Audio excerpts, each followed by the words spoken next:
বিয়ের পরদিন থেকেই স্বামীকে সঙ্গে নিয়ে প্রতিদিন সারা শহর ঘুরে বেড়ান খুকি। কারণ তার স্বামী খোকা অন্ধ। দুজনে মিলে ভিক্ষা করতে করতেই যুবক যুবতী থেকে তারা এখন বৃদ্ধ। সে তো অন্ধ, বুড়ি তাকে ধরে ধরে নিয়ে যায়, এইভাবে তাদের দিন কাটে। মামার অনুরোধে বয়সে ছোট খোকাকে বিয়ে করেছিলেন খুকি। বিয়ের পরে সেই যে প্রথম দিন স্বামীর হাত ধরে ভিক্ষা করতে বেরিয়েছিলেন, সেই হাত আর ছাড়েননি। শত অভাব অনটনেও পরম মমতায় স্বামীর পাশে রয়েছেন তিনি। 5 টাকা দিলেও খুশি হয়, 10 টাকা দিলেও খুশি হয়। আবার 1000 টাকা নোট নিয়ে দিয়ে আর কি করলে পরে সেটা সে নিতে চায় না।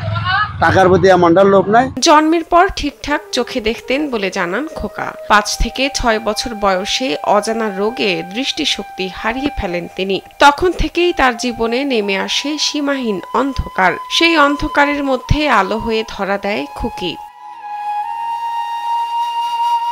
স্বামী খোকার চেয়ে 5 বছরের বড় খুকি। তার বয়স 65 হলেও স্বামীর বয়স 60। খোকা প্রতিবন্ধী ভাতা পেলেও তাতে পেট চলে না দুজনের। তার উপর চালাতে হয় চিকিৎসা খরচ। বাধ্য হয়ে এই বয়সেও ভিক্ষা করেন নিঃসন্তান এই দম্পতি।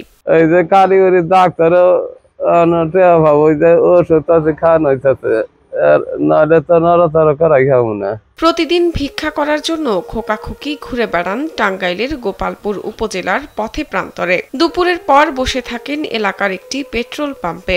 গ্রামগঞ্জও কালেকশন করে, ধান কালেকশন করে, চাল কালেকশন, এবং হাট বাজারেও যায়। এই রোজগার না করলে তার খাওয়া দাওয়া কষ্টই বলা চলে। কষ্ট করে এখানে বসে থাকে 5-10 টাকার জন্য গাড়িতে কালেকশন করে। সকাল 10টায় বাড়ি থেকে বেরিয়ে সারাদিন পথে পথে ঘুরে রাত 9টার পর ঘরে ফেরেন তারা। অপেক্ষা করেন পরবর্তী সকালের।